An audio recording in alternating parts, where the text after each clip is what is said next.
very common constraint in CAD involves circular objects and circular holes. In this scenario, we have a bearing and a corner gusset, and we're going to try to put this bearing into the bearing hole of the corner gusset. So we'll select Constrain, and for our first selection, we're going to hover our mouse over the curved bottom surface of the bearing so that this green line or green arrow appears.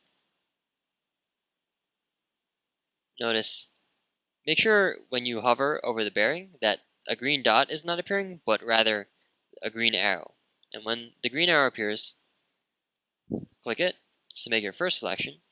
And for the second selection, again, hover your mouse over the curved surface of the hole, not so that a green dot appears, but so that a green arrow appears, and make your second selection. You'll notice that our solutions are a bit different. We have opposed, aligned, and undirected. These solutions basically tell how the green lines or the green axes of our curved components should line up. For opposed, if I select that, you'll notice that the bearing switches direction and that the green lines, which are actually arrows, the arrowheads point in opposite directions. They're opposed. If I select align, the arrows point in the same direction. And if I select undirected, basically means that I am indifferent to how the axes point relative to each other. So I'm going to click apply, and you'll notice that when I try to pull the bearing out now, it always stays aligned with the hole. For our final constraint, we're going to select Constrain, and we're going to select the bottom lip of the bearing, and for our second selection, we're going to select the surface of the gusset, and after we click apply, now the bearing sits in the hole comfortably and it will not fall out. Another common constraint in FRC CAD is constraining anything to fit into a hex hole. For instance, putting this hex shaft into this hex bearing. Our first constraint is going to be a mate. So for our first selection, we'll select any hexagonal side of the shaft, and our second selection will be any hexagonal side of the hex bearing hole. So once we click apply, you'll notice that the surfaces we selected have been stuck together. If I try to move this hex shaft, you'll notice that it only moves in a way that the two surfaces stick together. Now, to fully put this hex shaft into the hex hole, we have to make another mate. Except, the two selections we make must make geometric sense. For instance, if I want to stop this hex shaft from moving, since these two surfaces are already mated, to prevent it from moving up and down like that, we can make a mate between this surface and this bottom surface. And once we click apply, you'll notice that our hex shaft no longer moves. If we take a look at the two mates, we mated these two surfaces as well as these two surfaces. So our hex shaft was mated in two sides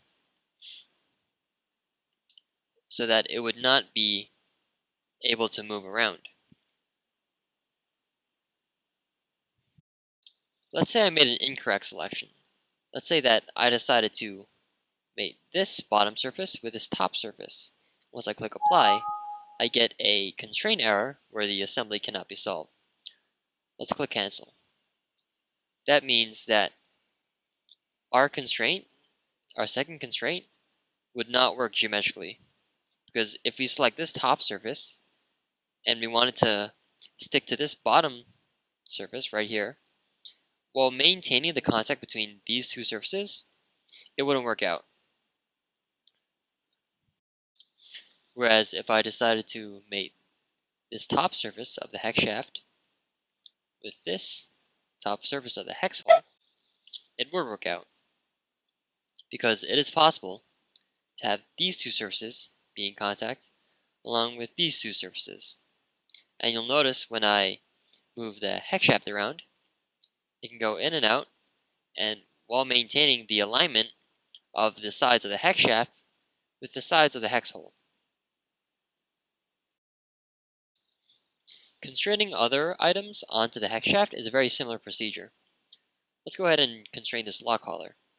Our first selection can be any pair of sides. So let's select this inner surface of the lock collar, constrain it to this top surface of the hex shaft, and we'll move it around, and you'll notice that the hex shaft can only move, the lock collar can only move such that these top two surfaces are sticking together or on the same level. Our next constraint will be this lock collar surface, and then this hex shaft surface. Once we click apply, you'll notice that our lock collar can only slide along the hex shaft. Let's go ahead and constrain this wheel. Again, our first pair of sides are any two sides, but our second pair has to be chosen carefully. So let's mate this side of the hex shaft to this side of the wheel's hex hole, which is right there. And once we hear the popping sound, we know that the constraint is good. And finally, let's stick this side of the lock collar to this side of the wheel so that there's no gap. And now our wheel and lock collar slide together on the hex shaft. Another common constraint you'll be using in CAD is constraining stocks together using gussets. When we attach gussets to stock in real life, we use bolts that go through the holes of the gusset and the stock. We can simulate that assembly in CAD by constraining the holes of the gussets and stock so that they line up. So let's go ahead and constrain our first gusset to our first piece of stock. We'll select that hole, and as our constraint, and we'll select it so that the green arrow appears. And then we want that hole to line up with this hole, so we'll make our second selection to be this hole. Now, right now, our gusset is not lined up correctly, so if we play around with the solutions and we select opposed, our gusset will flip in the right direction, and you'll notice how the two axes of the two holes we selected point in opposite directions. So we'll click apply, and we'll move this around so we get a better visualization of the next constraint we need. So each hole on the gusset is spaced half an inch apart, while each hole on the stock is spaced 1 inch apart. So our next set of holes will be this hole and this hole. And when we select it, it's right, so the gusset automatically pops into place. And then we can click apply. And then finally, to attach this gusset to this piece of stock, we just need to mate these two surfaces together so that the gusset can't move around at all. Now, let's attach this gusset to this piece of stock. So again, we'll select two sets of holes. So select that one and that one. Click apply. And then for our second selection, we'll select this hole and this hole. And finally, we'll just have the surfaces stick together, so we'll make one final mate with those two surfaces, and we'll click apply. For our second gusset, to make it attach to these pieces of stock like the first gusset, we can first make the holes of this gusset line up with the holes of the other gusset, and make sure to orient it correctly. You select the right solution. In this case, it would be aligned. And then make your second alignment of holes. And finally, constrain the surfaces of the gusset to the stock. And now, the stock and gusset assembly is complete. An important thing to note is that while the width of a stock is 1 inch, the width of a gusset is actually less than 1 inch, as you can see. This means that if I try to use a flush constraint on a gusset and a stock, I might run into errors. So, for instance, if I have this gusset here, and I try to change one of these mates to a flush, I'm going to go ahead and suppress this constraint, which means that I'm basically taking away its function. I'm going to go ahead and instead try to use a flush constraint on this surface and this surface. If I click apply, you'll notice I run into an error. That's because when a gusset is constrained using holes, it actually centers the gusset, and you'll see that this surface is actually not flush with this surface. So whenever you're constraining gussets with stock, always use a constraint that aligns the holes instead of using flush to flush the surfaces. Because in reality, when the gusset is properly applied by aligning the holes, the surfaces will not line up, they will not be flush. To assemble stocks using short T gussets, the constraint process is almost the same. So we'll go ahead and first select our two holes to line up. Then we'll go ahead and make our second selection. Finally, we'll constrain surfaces with a mate. And then, for our next constraint, we'll select this hole, the one in the middle of the bottom part of the T, and then the last hole on the other stock. And you'll notice that we don't have enough holes on this part of the T gusset to make another aligned set of holes. So instead, we'll just use a mate for this inner surface and this surface of the stock so that they stick together. And when we finally apply this mate, we form our T assembly with our stocks. And just to finish things up, we'll go ahead and align the holes of this gusset with this gusset.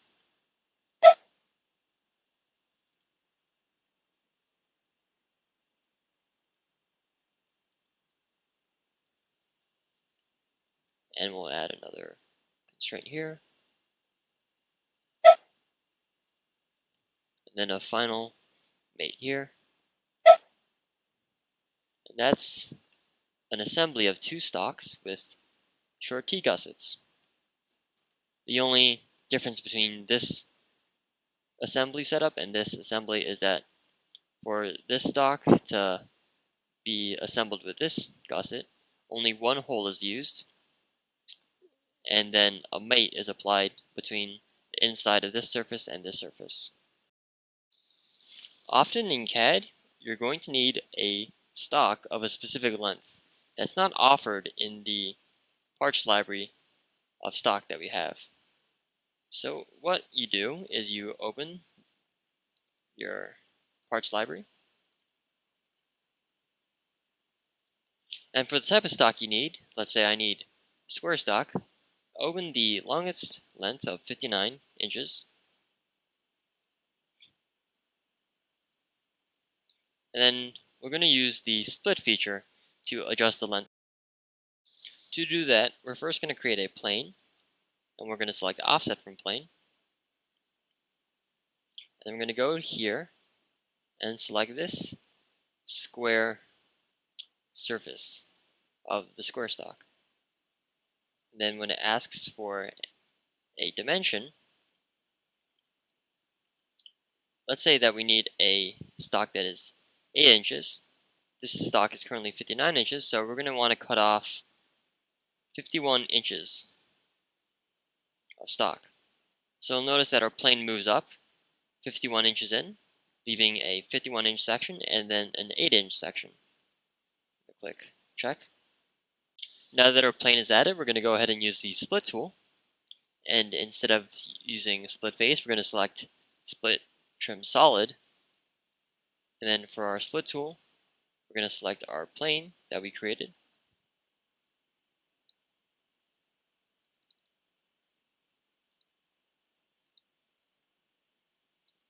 And then the arrow points in the direction of the section that you want to remove, but we don't want to remove this 8-inch section. So we're going to switch to the arrow direction by selecting this option. Once we click apply, the 51-inch section of the stock is cut off, leaving an 8-inch section behind. The final thing to do is to hide this work plane. So what we can do is we right-click the work plane on the model browser, and then we select visibility, and once we click it, you'll notice that the check mark goes away and our plane is now hidden. So we have an 8-inch piece of stock left over. An important practice to have when trimming down stock is to maintain something called a factory edge. When stock comes from Vex, the first hole is usually offset from the edge by ½ inch.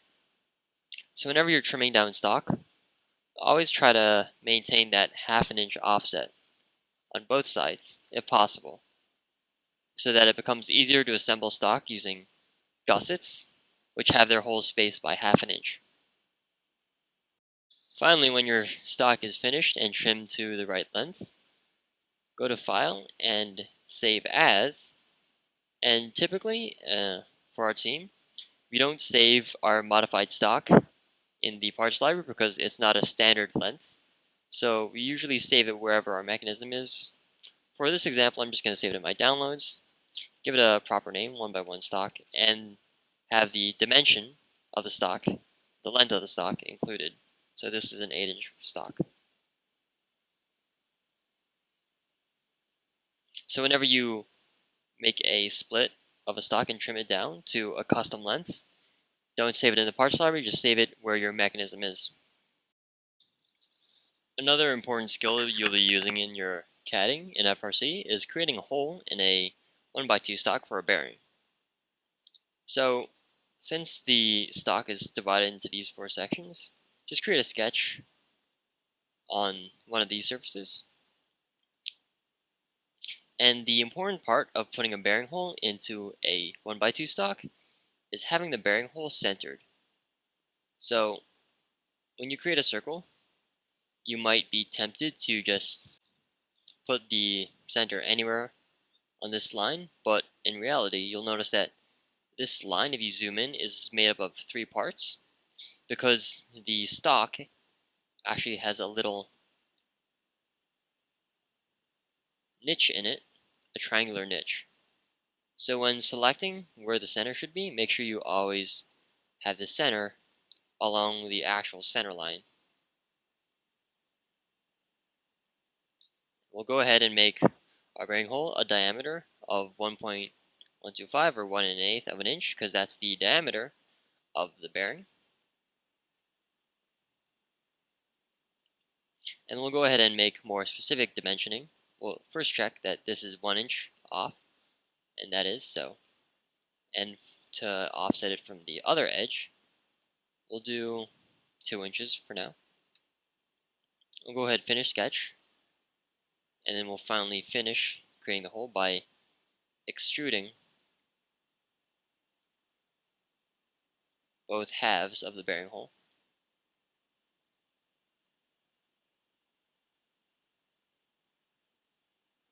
And now that is our bearing hole created. The important thing is to make sure that your hole is centered, again, along this actual center line, and not just choose an arbitrary line that looks like it's in the center when you're in sketch mode. And of course, you can always double check using your measure tool after the hole is created. And that is 1 inch. And finally, similar to how we save our split stock in a folder that's not the parts library, but in a folder with our mechanism, save your stock with a hole in it in a folder where the mechanism is and not in the parts library. And make sure whenever you save it, you give it a name of one. Let's say for this stock, it'll be 1x2 stock, 16-inch with holes. Just make sure that you specify in the file name that there is a hole in the stock. If you head over to vexrobotics.com/VexPro, a lot of the parts you'll be using in FRC can be found and downloaded as step files, which is a type of CAD file. Let's say that we want to acquire a 72-tooth sprocket for 25 chain. We can head over to Motion and Sprockets and Chain. And if we scroll down and select 25 sprockets, which are sprockets for 25 chain, and if you scroll all the way down to the bottom of the page, we get to a section where the rightmost button is CAD files, and if you click that, a bunch of options pop up. And since we want to download a 72-tooth sprocket, let's scroll all the way down, and you'll notice one of the parts is our 72-tooth sprocket. And if you click preview, we can preview the 3D model. And then let's click download. And you'll notice that a step file is downloaded. So now if we head back to Inventor and click open, and we look at our downloads, right now our step file is not visible, but if we click next to files of type, and we scroll all the way down, and instead of selecting Autodesk Inventor files, we click all files, you'll notice that our step file is right there. So let's select that and open it up. When the file opens up and this window pops up, just click OK, and it'll import the part into the Inventor part page. When it finishes loading, your part should pop up. Before we start using this part in any of our assemblies, it's best practice to standardize the color, name, and file type of our part. Let's start with the color. Since this sprocket in real life looks black, I'll select the appearance for this part to be black.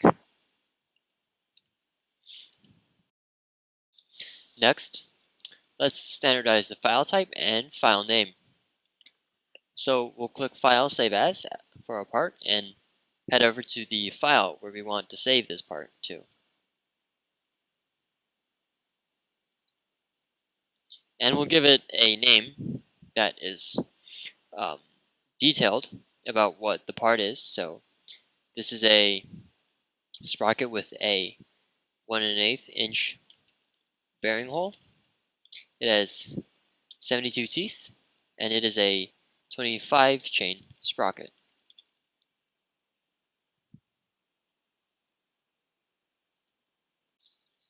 So if we go ahead and open the part that we just created, and we open it from the file location we just saved it to,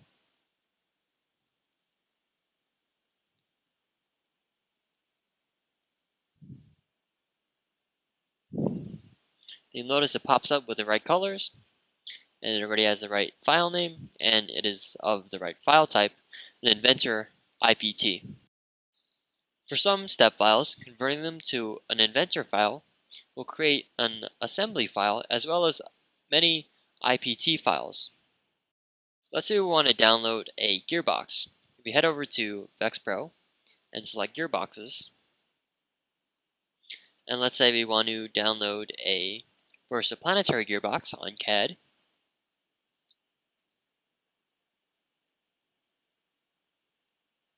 We select CAD files, and we'll click a versaplanetary version 2 two-stage 101 gearbox with a bag motor, and we download that. And we head back to Inventor and open up the gearbox.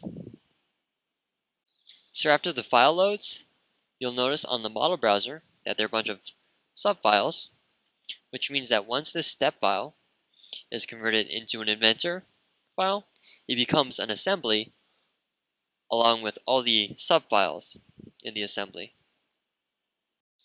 Let's go ahead and standardize the colors for our gearbox. This will be black.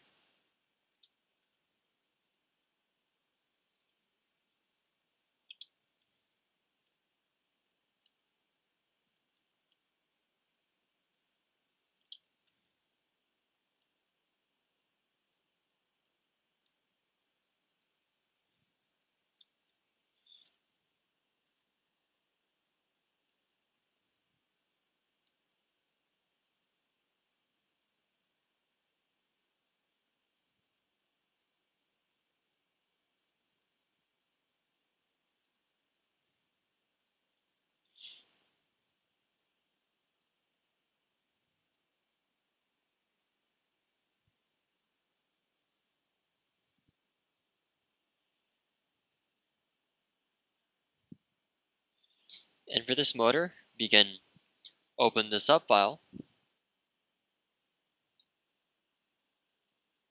and standardize the colors further.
So since converting our step file into an inventor file will create an assembly file along with a bunch of part files for all the components that make up the assembly, it's good practice when doing this conversion to create a new folder dedicated just to the created part.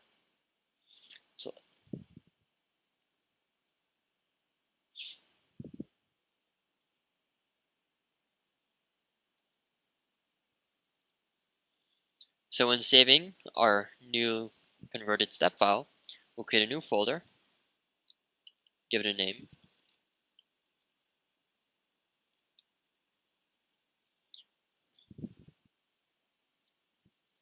and inside that folder, we'll save our assembly.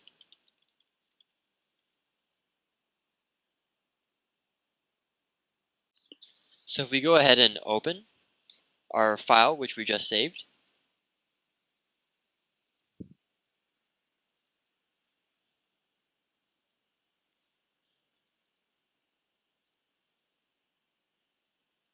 and we open the folder which we saved it to, you'll notice all the part files show up, and the assembly file which we named shows up as well.